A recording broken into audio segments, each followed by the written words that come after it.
नमस्कार दोस्तों, homeopathy with Sachin में आप सब लोगों का बहुत बहुत स्वागत है। आज मैं आपको अस्थमा का एक ऐसा अचूक फार्मूला, ऐसा फिक्स फार्मूला प्रोटोकॉल बताऊंगा जिसको यूज़ करने से बहुत जल्दी ही अस्थमा में आराम लगेगा। होम्योपैथिक फार्मूला है। साथ में मैं आपको लगभग 4 ऐसी मेडिसिन बताऊंगा जिनमें से कोई एक मेडिसिन कॉन्स्टिट्यूशनल मेडिसिन है। सिम्टम मिलने पे कोई एक मेडिसिन आप लेंगे तो आप देखेंगे बहुत जल्दी ही जो अस्थमा है वो ठीक होने की तरफ चलेगा। चाहे वो एलर्जिक अस्थमा हो या किसी भी टाइप का अस्थमा हो, किसी भी एज में रहे, आप इन जो रेमेडीज़ हैं इनको यूज़ कर सकते हैं। तो चलिए आज का वीडियो स्टार्ट करते हैं। दोस्तों, अस्थमा एक ऐसी सिचुएशन है जिसमें जो हमारी एक तरीके से जो सांस लेने की नलिकाएं होती हैं वो नैरो हो जाती हैं। छोटा उनका जो ल्यूमन है वो पतला हो जाता है, जिससे सांस लेने में तकलीफ़ होती है। और जब कभी मौसम चेंज रहता है, मौसम चेंज होता है, या कोई ऐसा खाना या पीना खा लिया जाए जिससे वहाँ पे एक तरीके का इन्फ्लामेशन हो जाता है, जिससे और नैरोइंग देखने को मिलती है, सांस लेने में दिक्कत होती है, व्हीजिंग साउंड जो है देखने को मिलता है। कई बार बुलबुले से फूटने जैसी आवाज़ें भी आती हैं, और कई बार इसका अटैक भी देखने को मिलता है। किसी फिक्स टाइम पे अटैक आता है जिसकी वजह से फिर बहुत तकलीफ पेशेंट को होती है। ऑक्सीजन का लेवल डाउन हो जाता है और पेशेंट जो है बहुत वीक हो जाता है, उसका वेट लगातार गिरता हुआ चला जाता है। जहाँ तक हम कारण की बात करें तो एलर्जी सबसे बड़ा कारण है आज के टाइम में। जो अस्थमा है उसका कोई स्पेसिफिक टाइप किसी पोलन से या डस्ट से या माइट से, धूल से, धुएं से, इनसे एलर्जी रहती है, जिसकी वजह से सांस में दिक्कत होती है। पहले जुकाम, खांसी, फ्लू जैसे सिम्टम स्टार्ट होते हैं, फिर वो अच्छे से ट्रीट ना हो या उसको सप्रेस कर दिया जाए, उसको दबा दिया जाए लगातार एलोपैथी रेमेडी लेने के बाद में, तो वो धीरे धीरे फिर एक बड़ा रूप ले लेता है। एक बड़ी जो रेस्पिरेटरी एलर्जी है उसमें क्रिएट हो जाता है और धीरे धीरे ये अस्थमा मतलब दमा का रूप जो है वो ले लेता है।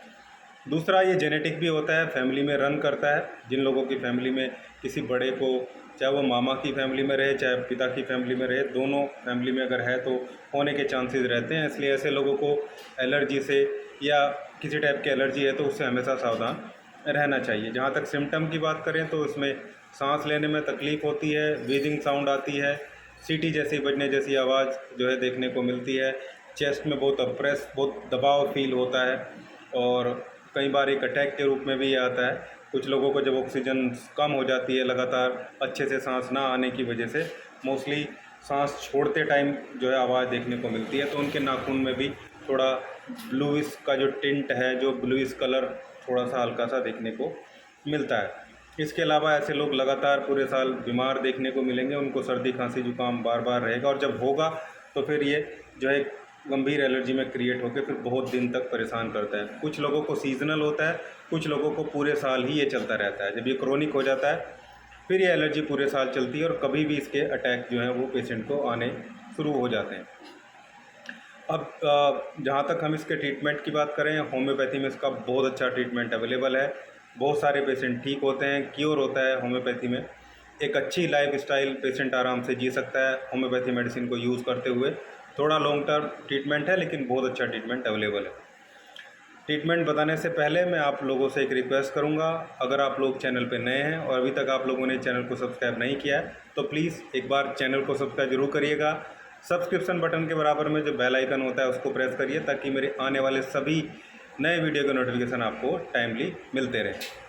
तो ट्रीटमेंट की बात करते हैं। सबसे पहले एक नोसोड होता है होम्योपैथी में, बेसिलिनम।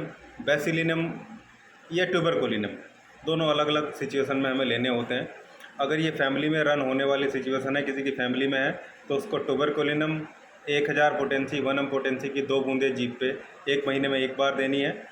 इसके अलावा जितने भी केस हैं उनमें बेसिलिनम दीजिए आप, बहुत अच्छा इफेक्ट आएगा। बेसिलिनम 1000 पोटेंसी की 2 बूंदें जीभ पे केवल 1 महीने में 1 बार पेशेंट को देनी है। इसके बाद अब जो मेन फार्मूला है वो मदर टिंचर का फार्मूला है, जिसमें मैं आपको कुछ मदर टिंचर बता रहा हूँ। इन मदर टिंचर को आपको आपस में मिक्स करके और यूज़ करना है। फिर 4 मेडिसिन पोटेंसी की बताऊंगा, जिनमें से कोई एक मेडिसिन आप लोग लेंगे। पहले मदर टिंचर का कॉम्बिनेशन जो आज तक कभी फेल नहीं हुआ, ध्यान रखना, ऐसा कॉम्बिनेशन बता रहा हूँ जो अभी तक कभी फेल नहीं हुआ। मेरे प्रैक्टिस के टाइम में, इतने सालों में, हमेशा इसने रिजल्ट दिया है। पहली जो रेमेडी है, पहली जो मेडिसिन है वो ब्लाटा ओरिएंटलिस। ब्लाटा ओरिएंटलिस का मदर टिंचर लेना है। और दूसरी जो मेडिसिन है वो है एस्पिडोस्पर्मा का मदर टिंचर लेना है। तीसरी रेमेडी है अरेलिया रेसिमोसा। अरेलिया रेसिमोसा बहुत अच्छी रेमेडी है, खासकर जब सांस लेने में तकलीफ होती है। नेक्स्ट जो है वो एरियोडिक्टन का मदर टिंचर है।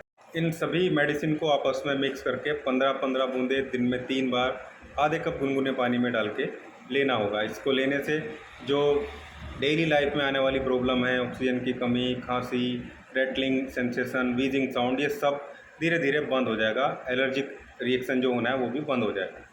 इसके बाद अगली जो 4 मेडिसिन है उनमें से कोई एक मेडिसिन लेनी है।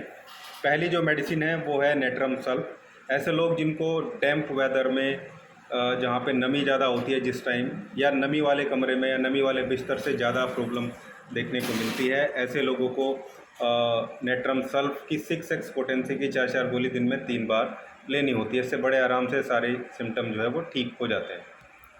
आगे अगर पेशेंट की शॉर्टनेस ऑफ ब्रीथ रहे, जल्दी जल्दी सांस लेता हो, रेटलिंग साउंड जो है चेस्ट में देखने को मिले, गड़गड़ाहट जैसी चीज़ देखने को मिले, ऐसे पेशेंट को एंटीमोनियम टार्ट या एंटीम टार्ट 30 पोटेंसी की 2 बूंदे सुबह 2 बूंदे शाम को जीभ पे लेनी होती है। ये सारे सिम्टम उससे क्लियर हो जाएंगे। नेक्स्ट रेमेडी आर्सेनिक एल्बम है। ये ऐसे लोगों को लेनी है जिनको शॉर्टनेस ऑफ ब्रीथ रहे, बेचैनी रहे, घबराहट बहुत ज़्यादा रहे, पल्स रेट जिनकी बढ़ जाए बीच बीच में, और खांसी उठे। खांसी उठने के बाद इन लोगों को बहुत तकलीफ़ होती है। आर्सेनिक एल्बम 30 पोटेंसी की 2 बूंदे सुबह 2 बूंदे शाम को कुछ दिन तक लगातार लेंगे तो ऐसे लोगों को ये जो सारी प्रॉब्लम है ठीक होनी शुरू हो जाएंगी। नेक्स्ट रेमेडी हीपर सल्फ है। हीपर सल्फ की भी 30 पोटेंसी 2 बूंदे सुबह 2 बूंदे शाम को लेनी है, लेकिन उनको लेनी है जिनको ठंडी हवा से प्रॉब्लम होती हो, कोल्ड वेदर से प्रॉब्लम होती हो। घर से बाहर निकल के ठंडी हवा लगते ही इवन पंखे के सामने या कूलर के सामने ऐसी जगह बैठने से सिचुएशन सांस में घरघराहट शुरू हो जाती है, सांस लेने में तकलीफ शुरू हो जाती है ठंडी हवा से एकदम। ऐसे लोगों को हीपर सल्फ देना होता है। तो इस तरीके से पेशेंट को पहले बेसिलिनम 1000 पोटेंसी की 2 बूंदे जीभ पे देनी है। अगर परिवार में हेरिडिटरी प्रॉब्लम है तो ट्यूबरकुलाइनम देना है। इन दोनों में से कोई एक 2 बूंदे जीभ पे डालनी है। 1 महीने में 1 बार ये देना है। उसके बाद फिर मदर टिंचर वाला कॉम्बिनेशन पेशेंट को लगातार चला देना है 15-15 बूंदे दिन में 3 बार। और इन 4 रेमेडी में से कोई एक रेमेडी जो सिम्टम के अनुसार मैच होती हो।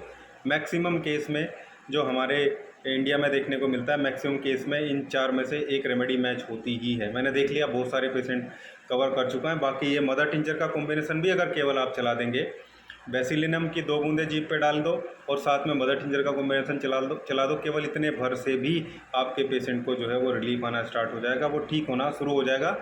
डाइटरी रिस्ट्रिक्शन बहुत ज़रूरी है। ऐसी चीज़ें खाना पीना, ऐसे इन्वायरमेंट में जाना जिससे तकलीफ बढ़ती है, उसको अवॉइड करा जाना बहुत ज़रूरी रहता है।